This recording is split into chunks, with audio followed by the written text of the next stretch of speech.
Vasudevaya.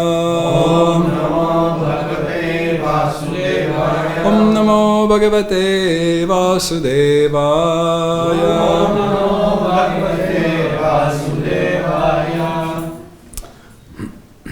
Today we have verse 31 from chapter 9. You have the books. There is one more book here if somebody needs. Yes. Kshipram bhavati dharmatma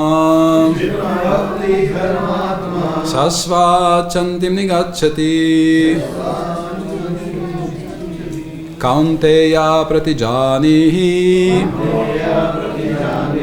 name bhakta pranashyati.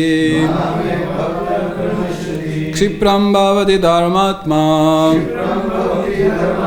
sasvachantim nigacchati kaunteya pratijanihi name bhakta pranashyati. Kshipram bhavati dharmatma Kshipram bhavati dharmatma Shanti Nigacchati. Ante pratyanina Ante pratyanina. Me bhakta pranashyati. name bhakta pranashyati. Kshipram bhavati dharmatma. Kshipram bhavati dharmatma Shanti Nigacchati. sasvachantim nigacchati Ante pratijanihi. Ante pratijanihi. Name bhakta pranashyati. name bhakta pranashyati. Kshipram bhavati dharmatma Kshipram bhavati dharmatma. satsat shantim nigacchati Shanti Nigacchati. kunteha pratijanihi Ante pratijanihi. name bhakta pranashyati. Name bhakta pranashyati. Please. Kshipram bhavati dharmatma Kshipram bhavati dharmatma.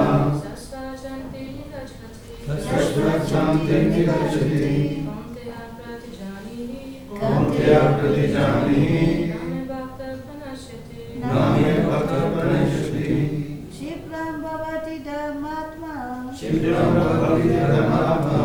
sarvachantim nigacchati Shanti Nigacchati.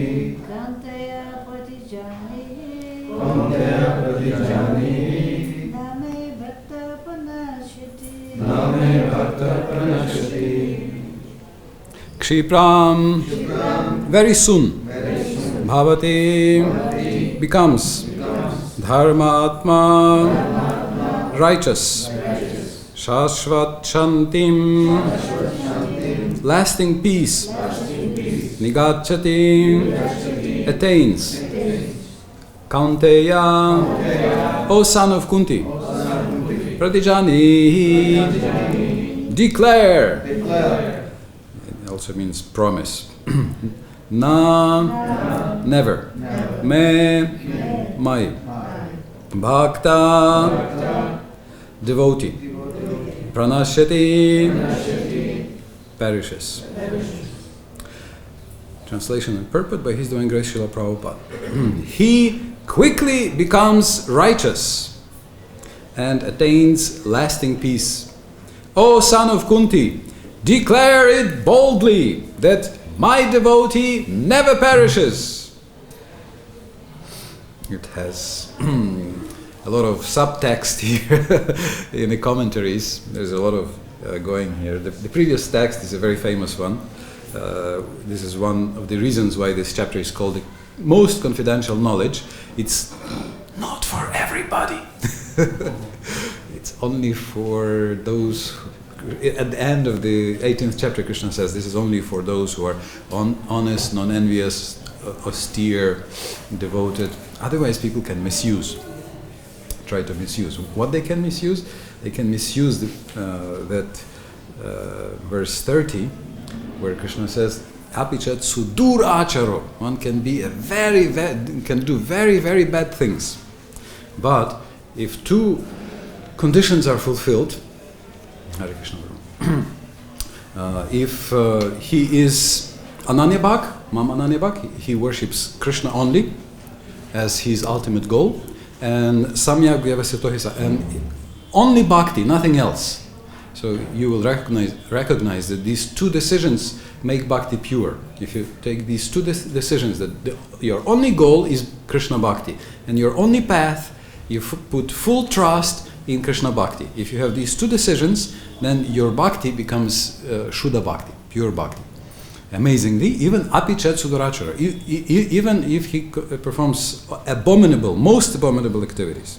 I don't know if the previous lecturer said the very scandalous things that Vishwanath Chakravarti Thakur says. I'm even hesitant to speak it on the webcam and on the radio. We don't know who listens. Of course, only good people listen, and only good people. So we will say, Vishwanath Chakravarti Thakur says, even somebody who has killed somebody, or somebody who steals somebody's wives or husbands. So these two things he mentions as very grievous offenses that a person may be doing. But Krishna says, Sadhureva Samandavya. I consider that he should be he must be respected as a sadhu if those two conditions are fulfilled. And in today's verse, he says that Kshipram, very quickly, he becomes righteous, dharmatma, very quickly. And then achieves Shashvat Chantim, achieves everlasting, achieves lasting peace, complete peace. So it means also in his mind, not only externally, but internally. And then Arjuna has a doubt. He says, what? Okay, you say quickly, but how quickly is quickly? What if he dies before he becomes a righteous soul? What will happen then? Then Vishwanath Chakravarti Thakur says that Krishna makes big eyes and says, Arjun, Kaunteya, you make the promise. Even if he dies before he becomes completely righteous, you declare, my devotee never perishes. Take mridangas, take cardals, and go and declare, my devotee never perishes. Boldly. So, in other words, never perishes is not in a physical sense. It's in the most important sense. What is your destination? What is your destiny? And what is your fate? So this is also mentioned by Vishwanath Chakravarti Thakur. It says that his righteousness, it's in the present tense, is already present because a devotee repents. It's not that he is an outright debauchee. He just you may hear Gitamrita by Purnachandra Maharaj, a very beautiful dramatic reading of the Gita, which includes, in the form of a dialogue, including the commentaries by Shri Vishwanath Chakravarti Thakur and Baladevi Debushan. It's available on our website, VHE website, vhe.org, in the audio section. You can download just 18 chapters. So there, vhe.org. So there, in the previous verse, a devotee says, I'm a black spot among devotees, and let me go to hell. So in other words, this devotee is not proud so in other words, it's not somebody who sins and says, ha, look, I'm a devotee. Look, I have japa, so don't tell me anything. No, he's humble, he repents, and even it's mentioned that even this fire of repentance, if he thinks, oh, sorry, then that repentance in Sanskrit, how do you say repentance? Or Hindi? Paschatap. Paschatap. And tap is fire. So this fire cleanses him. So that, and also tap is one of the translations is suffering. So anutap, paschatap. So afterwards he's repenting, and that fire already cleanses him. Krishna says, I cleanse him from the heart. In the heart of an honest devotee. Otherwise, it would be the 8th offense, sinning on the strength of chanting the holy name and bhakti. So this is an amazing. This is probably the most dramatic part in the Gita. This is hidden in the very center of the Gita. It's 333 verses from the beginning and 333 verses from the end, as far as I remember. It's even numerically there is some magic of numbers here with these verses. It's right on center. So Prabhupada says in his purport, this should not be misunderstood. In the 7th chapter, the Lord says that one who is engaged in mischievous activities cannot become a devotee of the Lord. That's the end of the 7th chapter. One who is not a devotee of the Lord has no good qualifications whatsoever. The question remains then, how can a person engaged in abominable activities, either by accident or by intention, be a pure devotee? So here and in the past, in the previous verse, so again, both purports, Prabhupada says a pure devotee. So this is a very important point. We may be impure, completely impure, this is abominable activities, but we may be a pure devotee according to the path. So we may not be, because a pure devotee can mean someone who is already pure by the level, or it can mean someone who is on the path of pure devotion. And luckily for us, very luckily for us, Krishna is concerned about your intentions and motivations and your path. About the dynamics, about your values. Where are you going?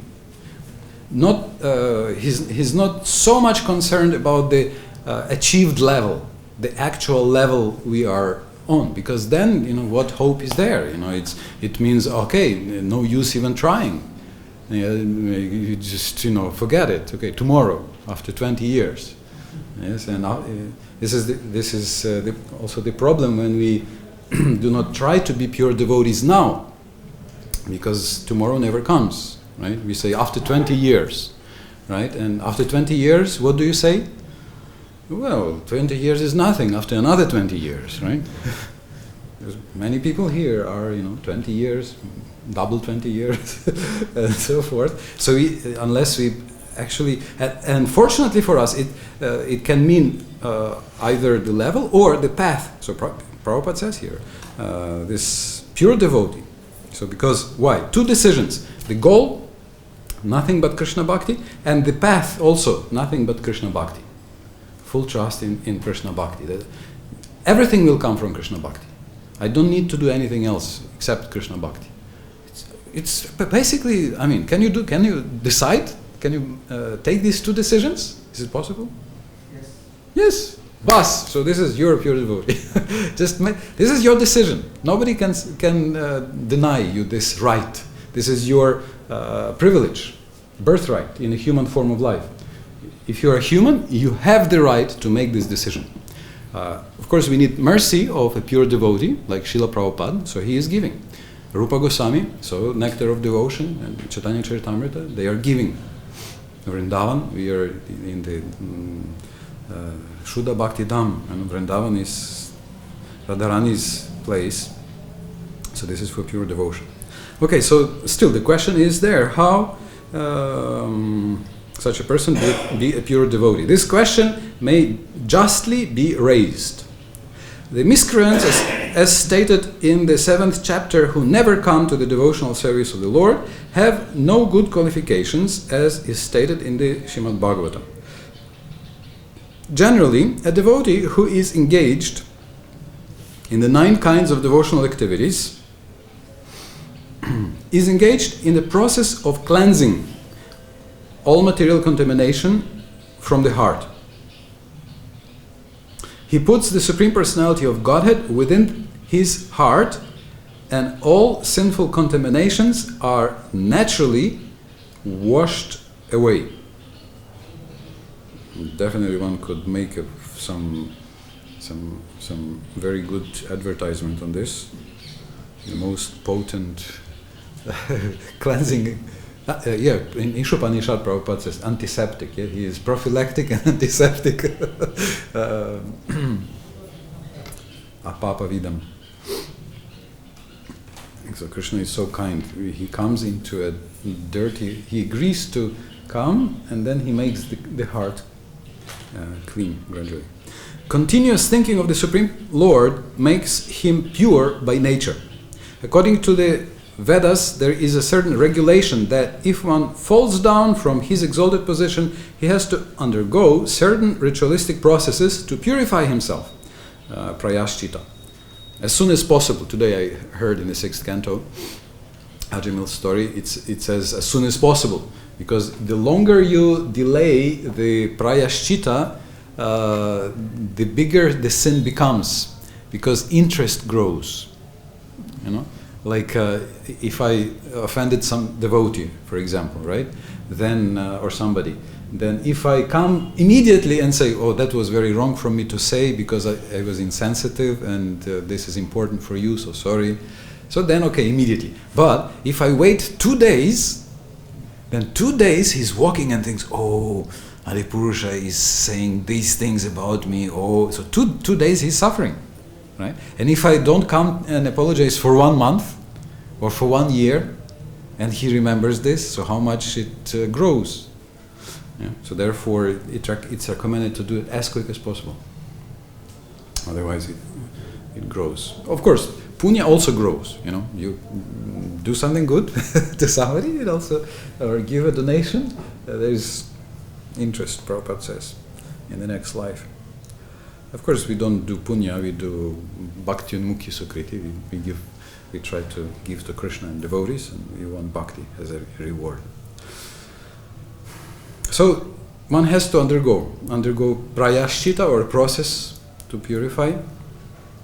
Like in Vrindavan, there was one wonderful resident, Subudhi Roy, who was at one time a master of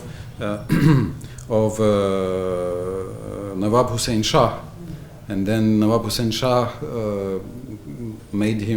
contaminated him, threw some contaminated water upon him, and said, "No, boss, you're a Muslim," which is, of course, ridiculous. Ridiculous. How can you become a Muslim just because somebody throws water upon you? It's not by touch of water that you become a Muslim or a Christian or a Hindu, right? It's an inner. So he went to the Brahmanas and he said, "What should I do?" They say, "Oh, okay. So for that, you just get 1 liter of ghee, boil it, and as it is boiling, drink it." So that's suicide, you know. That's it. That was, again, this was so. That's why now we have 11% of India. One of the reasons why we have it. Prabhupada says that actually the cause why we have Pakistan, why we have so many Muslims here, who is at fault? Prabhupada says the Brahmanas.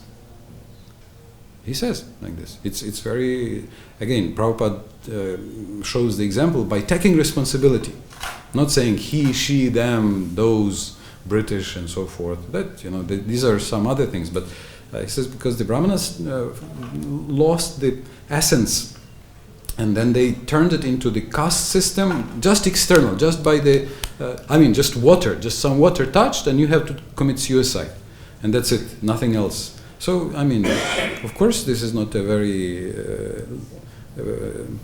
practical and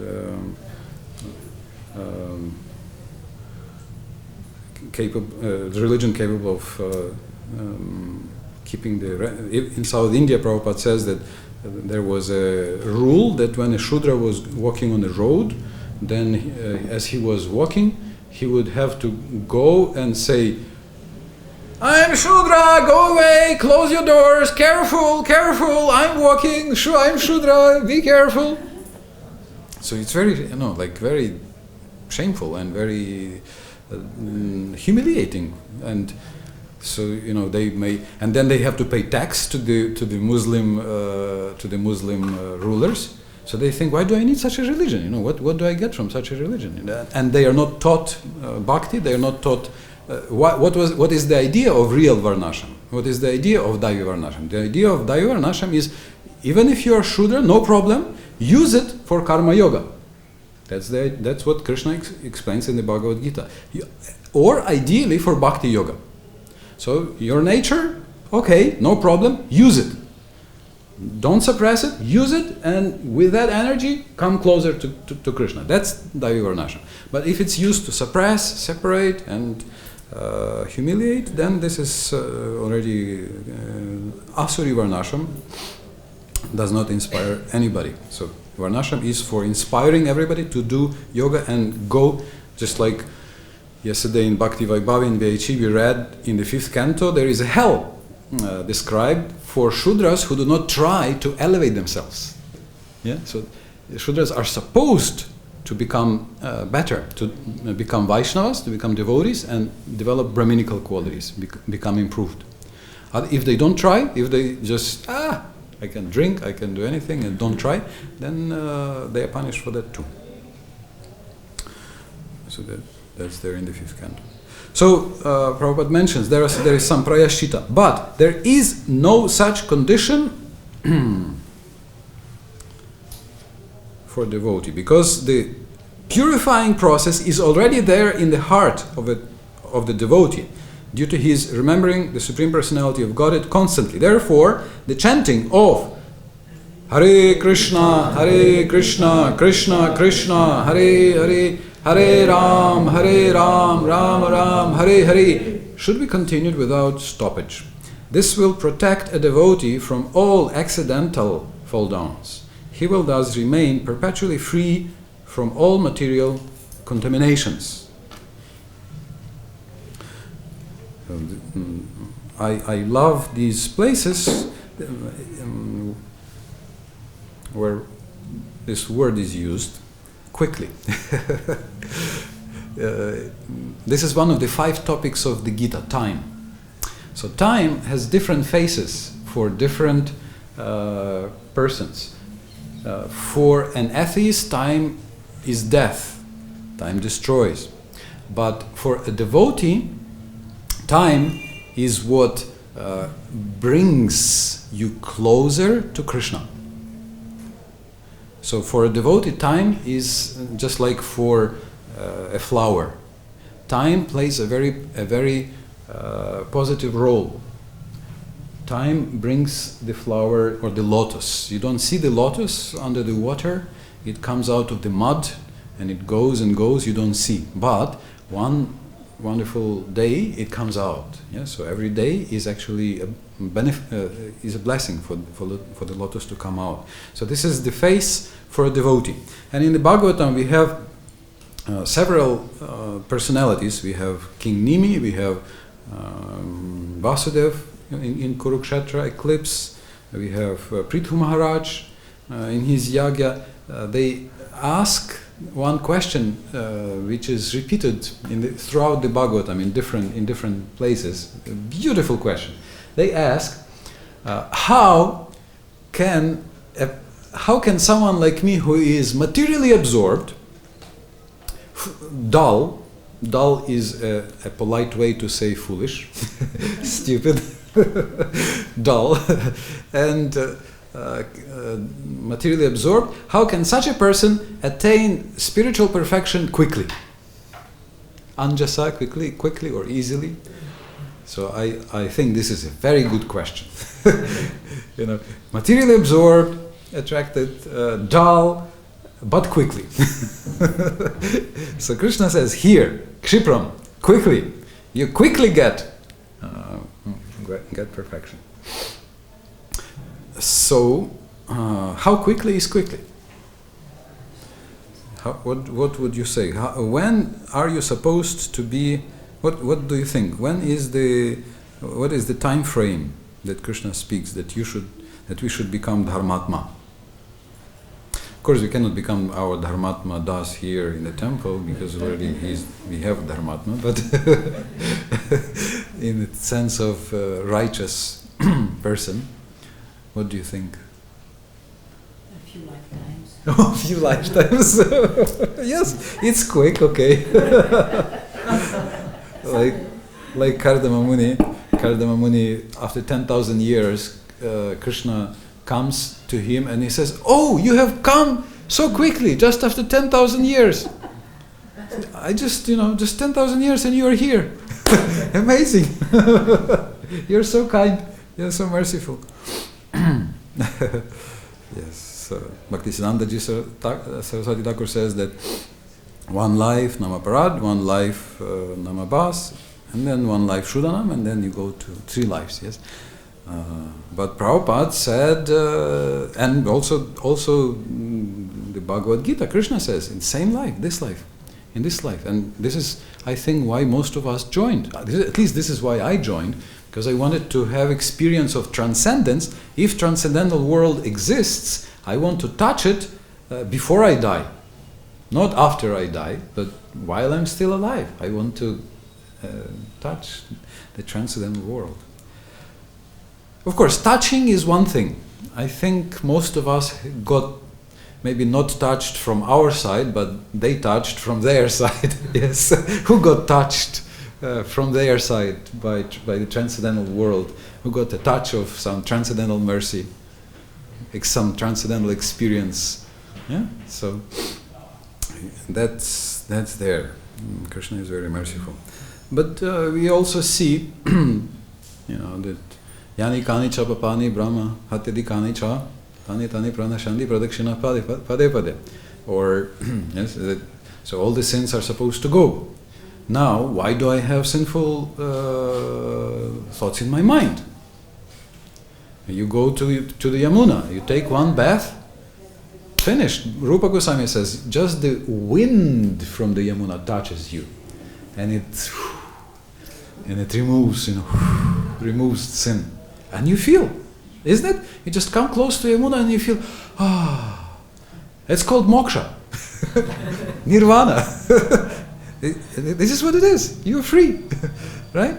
So, and you touch the water, and what to say, and if you take bath, then Yamuna is one of the few personalities who can grant you prema without seeing, do you deserve or not? She's one of the few personalities who says, just take it. She just gives. What to speak about, purification, becoming purified. So why, after so many years, sometimes we may not become completely righteous. I mean, we still have some not completely clean mind. They say that when you go to take bath in the Ganga or the Yamuna, then all sins jump off you. They jump out because this is the Ganga, the Yamuna. They cannot be there, but they sit on the shore and wait. And you come in and you feel, Hare Krishna, Jai Shri Radhe, yes, wonderful. And then you come out, and then they wait and look, And then, we come out, and then we think, And we come back, we revert. We still revert to our old habits or old desires. We do not make a break with our past behavior. So then the sin says, he wants us. Okay, let's go back. Maybe less. And they don't cling so tightly anymore. So therefore, in the Bhagavatam it says, or Narottam Das Thakur says, takes a long time by bathing in the Ganga and the Yamuna. But by association with devotee, immediately or very, very quickly, it can become cleansed. So there are 2 examples about becoming righteous. So one was given by Srila Prabhupada. So if we engage in devotional service and righteousness still is not there. Another is given by Bhaktisiddhanta Saraswati Thakur. Some person came and he said that, I see in your mouth some people quickly advance, but some people, so many years, they do devotional service and still they have some bad habits, and in general they manifest some improper qualities. So why is this? So you remember the answer given by Bhaktisiddhanta Saraswati Thakur? Anybody remembers? What was the answer? Yeah. He said the worms. The worms. You know, we have like there can be a tapeworm, you know, in the intestines. So these people who have such worms, he says that they eat and eat and eat, but they do not get the nourishment because everything is eaten by the worm inside. Yeah. So also we have Chaitanya Charitamrita. We pour the water onto the Bhakti Lata beach, but it goes also on the weeds. They also grow. So if you don't pull them out, then they may grow more than the Bhakti Lata beach. And Srila Prabhupada gave the example of the wedding party. Yeah, they hired a boat, and they decided they'll go to sleep, and in the morning they will be in the other village where the wedding is, and in the morning they wake up and they see they're in the same village. They say, "What is this? You were sleeping." "Oh, we were rowing the whole night." Then they say, how you know, we are still in the same place. We didn't take out the anchor. We didn't take up the anchor. So the anchor of material attachment can be there. And we are rowing and rowing. So some benefit is there. Some benefit is there. But not the full benefit. So this Kshipram refers to one who practices pure bhakti, meaning that a person decides, why am I doing this? What's the goal? So like right now we are all here. So why are we here? Well, why did I come here? So we need to decide. Yes, we need to decide.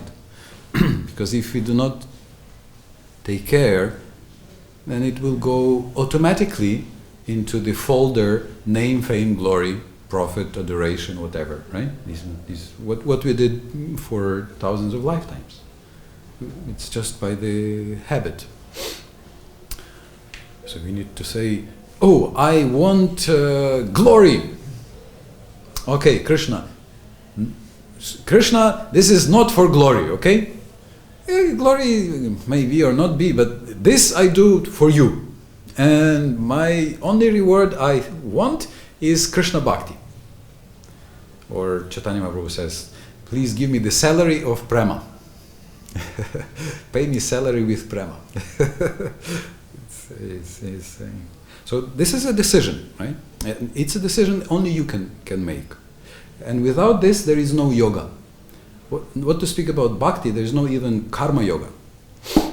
Yoga begins with us going in and checking, why am I doing this? What's the goal? And then deciding, finding the wrong desire, usually, and saying, this is not what is my ultimate goal. My goal is Krishna Bhakti. Deciding. This is, in Karma Yoga, you just say no. That's a little dry. Jnana Yoga is a little dry. But in Bhakti Yoga, it's very beautiful because instead of saying no, no, no, you say, yes, Krishna, for you. So this is much more natural. So when you say, yes, Krishna, this is for you, then no is automatically inside there. It's not for glory. Of course, after a few years, the mind becomes very expert, and the mind says, I need name, fame, glory, money for service. This is for serving Krishna. Okay? Krishna, this is for serving you. Krishna says, okay. No problem. So we need to go deeply and discover that and set the goal to Krishna. And the other one is a little more subtle. Do I trust bhakti? What am I doing? Do I do this as jnana? Do I do this as karma yoga? Do I first try to become purified through perfection in my karma yoga, detached, perfect action, meditation, or do I trust that I need to do this as bhakti and everything comes from bhakti? So if that is there, then Krishna says kshipram. This is the quickest way. Of course, any touch with bhakti is beneficial. Any touch, with bhakti, somebody just comes, like this famous humorous story about the thief running away from the police and then turning one gully, another gully, lane, and then sees, there's some Gita Katha, he jumps in, sits down, Tilak and sits and listens, and police, looks, okay, some sadhus, and goes further, and he, okay, police is gone, and he goes on. Then he dies, Yamaraj calls him, and he says, okay, you are a thief, you go to hell. But I see here you spent 2 minutes in Gita lecture, pretending you are a devotee. So I can send you. You were just pretending, so I cannot send you to, but I can send you to heaven for 1 hour. So what do you choose? You want to go to heaven for 1 hour, or you go, first you go to hell and then you go to heaven and then enjoy your hour? So he says, I'll go to heaven first. Okay, take your choice. So he goes to heaven. Immediately he runs, Prabhu, do you know, is there a Gita class here? Is there a Gita class here? And there, okay, he goes there and sits all the time, all ears, and listens full hour. He comes back to Yamaraj. Yamaraj says, this is interesting. Now I can send you for 10 days to heaven. So what, do you go to heaven or do you go to heaven? Can I go to heaven first? Okay, you go. And then again, he already knows where. He goes there. Immediately, 10 days, he sits put and just listens. And then he comes back, and Yamaraj says, what can I do? You just go. He lets him go. So any touch with bhakti is beneficial. However, you can see it's we don't want after death, and we don't want slow. We want kshipram. You prefer kshipram? Quickly? So then we need to decide, why am I doing this? And put trust in bhakti. Put trust in bhakti. do everything for Krishna. In the 19th chapter of the 11th canto, there is a beautiful description of what it means to be dharmatma. There are many nice points about religious behavior. Chapter 19. So if you use your reader, this is text 36. So there he says,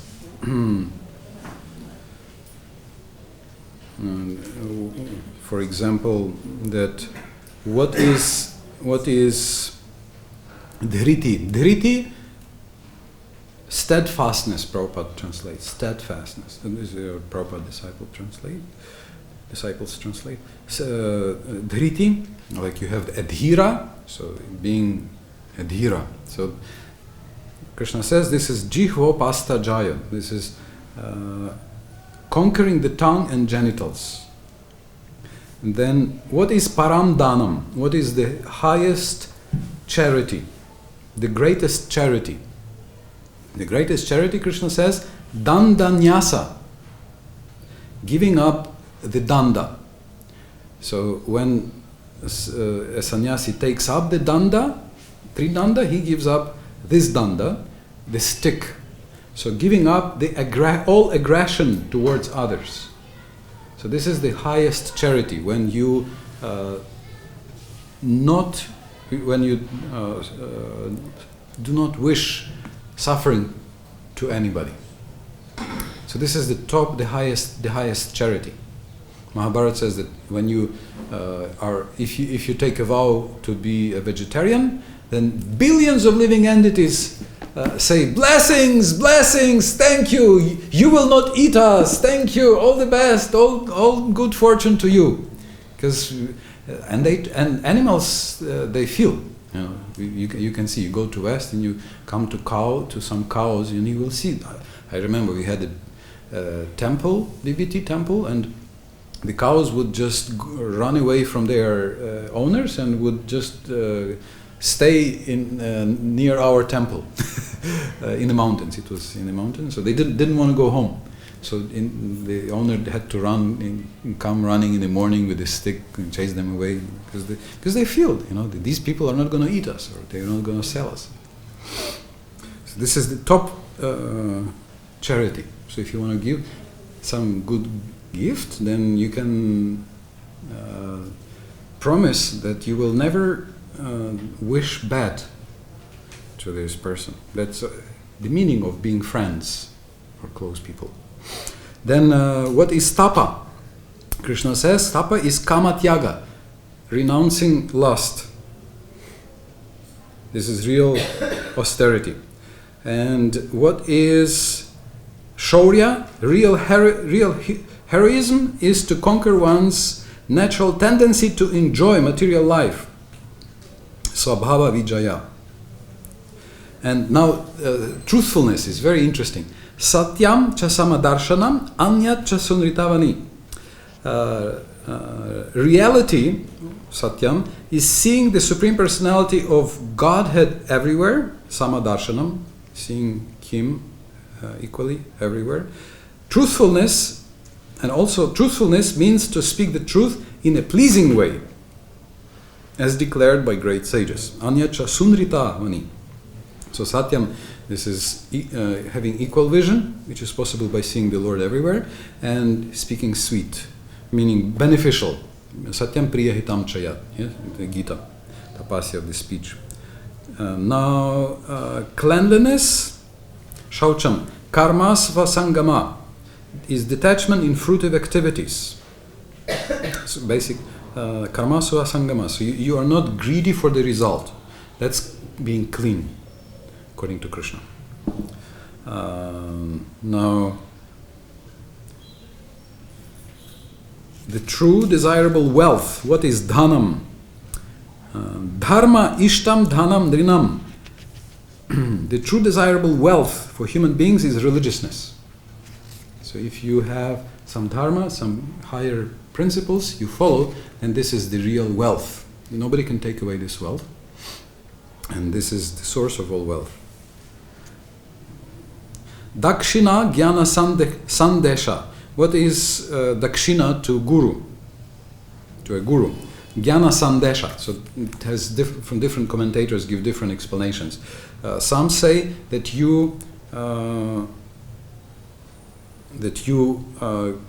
give the knowledge you received further. You preach what you got. Yes, jnana sandesha. Others say that Vishwanath Chakravarti Thakur say you share the sweetness of your experience of kirtan and shravanam with your friends.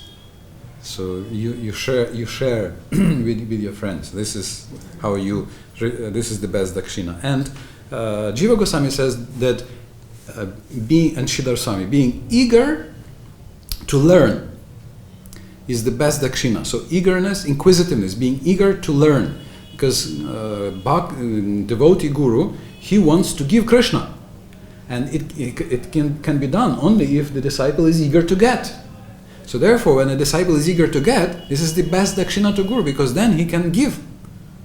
So that's the biggest dakshina. The greatest strength is the pranayama system of breath control. Hare Krishna. You should not forget to breathe, which we we do. We sit and we forget. And there is many interesting.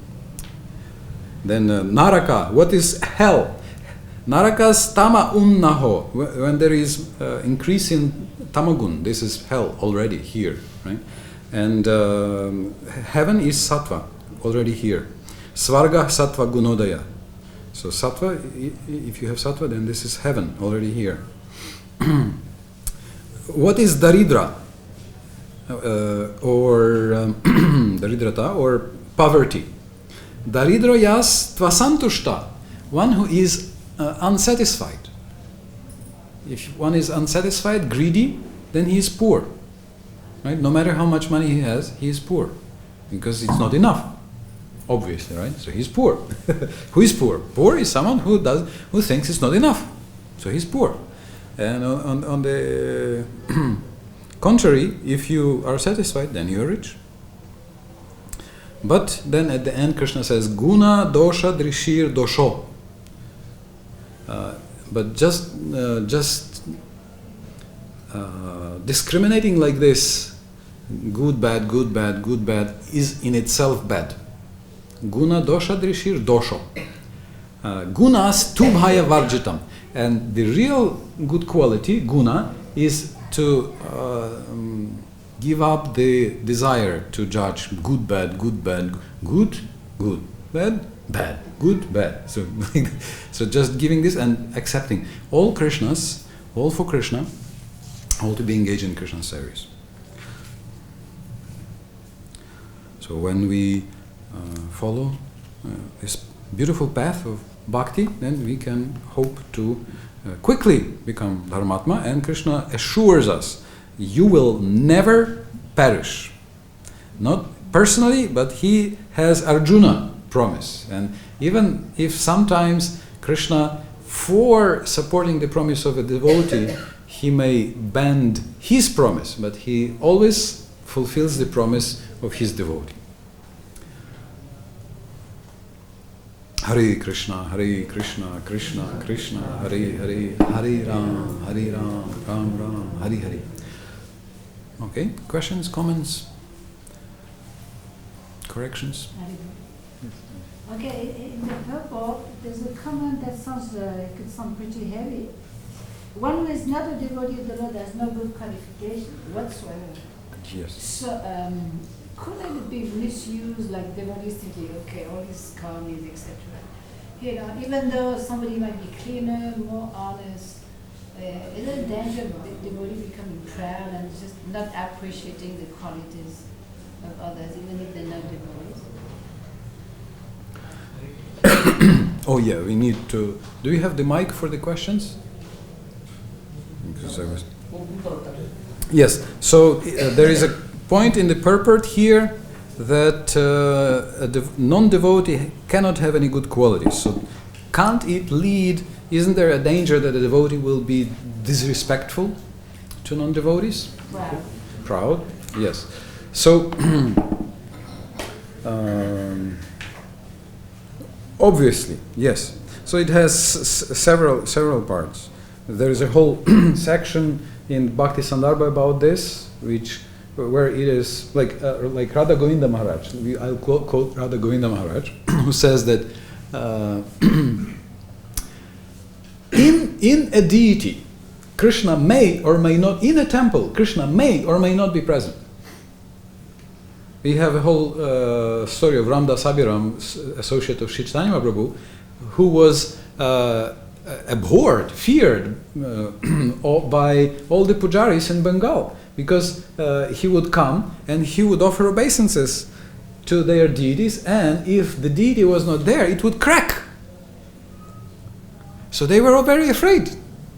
We also have the funny story, little Raghunandan was running away 12 miles because Ramdas Abhiram wanted to offer obeisances to him, and he said, I'm not a devotee, my head will crack. So Radha Govinda Maharaj says that in a temple, a deity, in a temple, Krishna may or may not be there, but in the heart of every living entity, Krishna definitely is there, 100%. So therefore, almost in every canto, in the 6th canto, we have Antardehe Shubhutanam Atmasthe Haririshvara Sarvam Tadhishnyam Ikshadam. Please see everybody as Krishna's temple. Envam Vastoshitohyasau. This is how the Lord will be pleased with you. And 5th canto, Rishabhadev says, Sarvani madhishnataya bhavabdhischarani bhutani sutadruvani. Please see all the movable and immovable living entities as my temples. Sambhavitavyani, and this is to be very carefully meditated upon. Pade pade vo, but at every step, vivikta drigbis, without Mayavad impersonalism, vivikta drigbis, taduharhaname, and that is worship of me. And in the 3rd canto, Kapila Dev says, Yomam sarveshu bhuteshu santam atmanam ishvaram hitvarcham bhajate modhyad bhasmanyava juhotisa. If somebody neglects me present in the heart of every living entity and instead pretends to worship me in a deity, his worship is just a show and is like pouring ghee not into the fire of yagya but into the cold ash instead of the hot fire, right? So, and in Bhakti Sandarbha, it's an important point. Oftentimes, so you see, this is like for it's for someone who has just joined. And the person needs a little encouragement that you're very good, you're better than everybody, right? But as you start practicing, then we will not grow until Trinadapi Sunichina, Taroriva Sahishnana, Amanina, Manadena. Kirtaniya Sadahari. There can be Kirtaniya Sadahari, but if there is no Manadena, there's no growth, no taste, no growth. This is what Bhaktisiddhanta Saraswati Thakur says, that Kirtan is the culture of Bengal. This is in Bhaktisiddhanta Vaibhav. Kirtan is the culture of Bengal, and they have been singing for 500 years. But he says why they still are engaged in so many bad activities. He says because they neglect the Bhagavad Katha. And he says just like Krishna is never without Radharani. So in the same way, Kirtan is like Krishna and Bhagavad Katha is like Swarupa Shakti for Kirtan. So these two need to go together. And in the Bhagavatam, again and again we see that, just now I have read that truthfulness means respecting the Lord everywhere. If you are truthful, means you are respectful. And in commenting on that passage from the Kapila Shiksha, Jiva Goswami says, so therefore, there is always a prescription, be very respectful to everybody, give respect. I think on our website we also have one seminar called The Culture of Respect, that our culture is the culture of respect for everybody, even if somebody, just a human, no matter cultured, uncultured, already we respect because he has a potential to become a devotee. He already is very pious, very special. And then he says something very interesting. He says, but for a devotee, there is no separate prescription of giving respect. And this is what some neophytes will say. Yeah, see, there. I just have get the shika, get the whatever sari, and my japa, and that's it. You respect me. But then he explains why. He says because a devotee is someone who already has shraddha. That Krishna is the absolute truth in the heart of everybody. So therefore, he already respects everybody. Oh, oops. Okay. So yes, okay. We need to. So if you have Shraddha and automatically you feel respect for every soul, okay, there is no need for a separate rule. But if I don't have, then I should be Amanina Manadena. I should learn how to, and in the 29th chapter, so okay, this is in the 11th canto, Krishna says, disregarding the ridicule of one's companions, one should give up the bodily conception and its accompanying embarrassment. One should offer obeisances before all, even the dogs, outcasts, cows and asses, falling flat upon the ground like a rod. Indeed, I consider this process, using one's mind, words and bodily functions for realizing me within all living beings, to be the best possible method of spiritual enlightenment.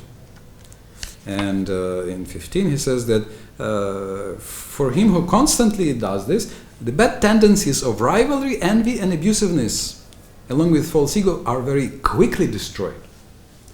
So rivalry with equals, envy to superiors, and abusiveness to the subordinate, to juniors. Spardha, rivalry with equals, asuya, envy to superiors, and tiraskara, abusiveness to those who are juniors. So these three great obstacles to advancement are destroyed by respecting everybody. But we respect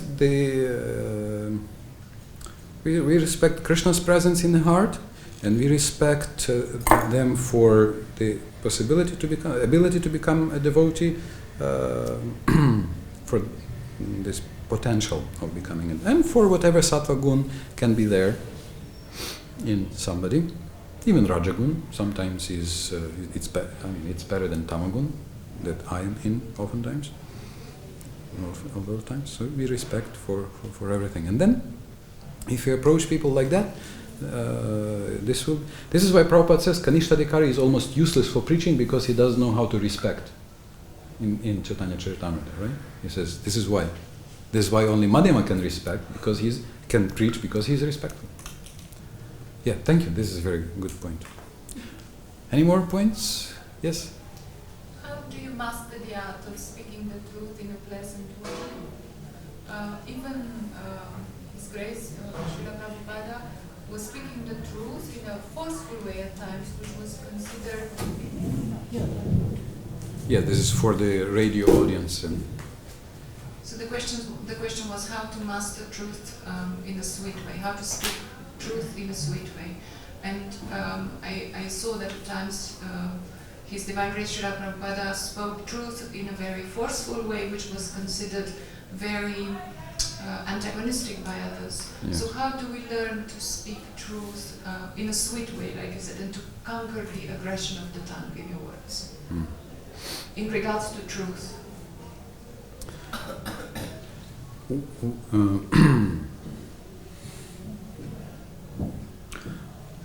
When I joined, moved into the ISKCON ashram, on our door we had a sheet of paper with 45 items of the Vaishnava etiquette. And there it says, Prabhuji, you're doing a very good seva. Very important seva. Item 36 of that Vaishnava etiquette, this is from Bhakticharu Maharaja's book, said that a Vaishnava does not chastise anybody except his disciples and children. We can add maybe employees, like workers, servants. So then I thought, oops. So then if we are chastising somebody, we assume the role of their guru, and we assume the role of their parent, father or mother. So maybe they don't agree with that I'm their guru, right? So when Srila Prabhupada was chastising, he was actually usually doing this as an acharya. So he was chastising his disciples, he was chastising as the acharya of the world movement. So if I should think before chastising that if I chastise somebody, then I put myself in the position of his acharya, of his guru. And if I chastise the whole ISKCON, then I put myself in the position of the guru of the whole ISKCON. And is this the truth? Is it? So because sometimes we say, I just shoot from the hip, režu pravdu matku. I just tell it like it is, you know. But telling like it is, it's not only telling like it is, but also telling like I am. Rudy Allen said, yes, that you will learn much more about the person by the way how he speaks about others. You will learn more not about the others, but about the person when he speaks about the others. So I should see, do these people take me as a teacher? And if they do not take me as a teacher, there is no point using a heavy language. Even if they do accept me as a teacher, it's not always proper to use. I remember one very heavy guru. He said that I chastise my very surrendered disciples not more than once a day. I give them correction, maximum one correction per day. So even in that case. So in other words, we see what is the position. Is that my disciple? Is this my disciple? So if yes, then okay, you can be strong, worded. But if not, then you can try to find some way. Actually, modern science has discovered that people are not convinced by arguments. Actually, they found that if people argue, especially on internet, the more arguments they get against their position, the more they are fixed in their previous conviction. If before they were like 20%, they were lukewarm, maybe yeah, maybe so, maybe not.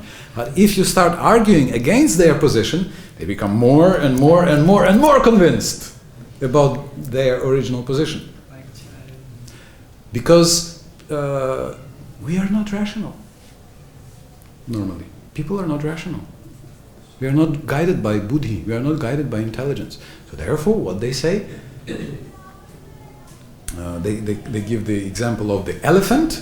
So this is the mind, emotions, and the rider, the intelligence. So they say, talk to the elephant, make them happy. Prabhupada, give them prasadam. Some scientist came and he said, no.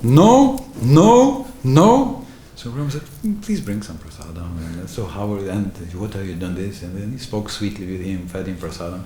And then he repeated the same thing. And he said, oh yes, oh yes. Oh yeah, that's actually, probably that's possible. Yeah, you have a point there. So you don't get the result that if you want to convince, make it palatable. Make it palatable, acceptable for the person to take it. Make them willing to accept it. And then they can take it. Right? Okay. I think we are already 6:15, right? So Krishna says you quickly become righteous even if originally we were not. If we follow this path that my goal, consciously I fix that my goal is Krishna Bhakti, and I put my trust that whatever I need is also coming from Krishna Bhakti, therefore everything I should do as Bhakti, everything for Krishna. Everything needs to be done for Krishna. And then this is pure Bhakti, and then it's Kshipram, then it's quick. Srimad Bhagavad Gita ki jai, Srila Prabhupada ki jai, Nitai Gaur Premanande, Hare Krishna, Krishna Krishna, Hare Hare, Hare Ram, Ram Ram, Hare Hare. My humble obeisances.